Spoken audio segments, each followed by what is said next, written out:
اللہ نے ہمارے رسول پاک کو بڑی عظمتیں عطا فرمائی، اللہ نے بڑی شانیں عطا فرمائی، اللہ تعالیٰ نے حضور کے ذکر کو بلند کیا، اللہ تعالیٰ نے نبی پاک علیہ السلام کو حوض کوثر عطا فرمایا،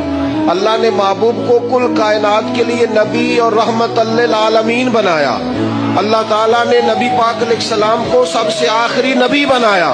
اللہ تعالیٰ نے آپ کو تمام انسانیت کے لیے کرم کرنے والا، ہدایت کا پیغام دینے والا بنا کے بھیجا،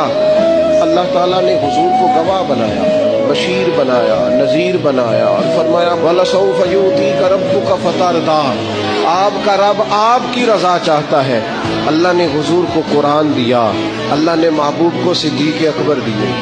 عمر فاروق دیے، عثمان غنی دیے، مولا علی دیے، حسنین کریمین عطا فرمائے۔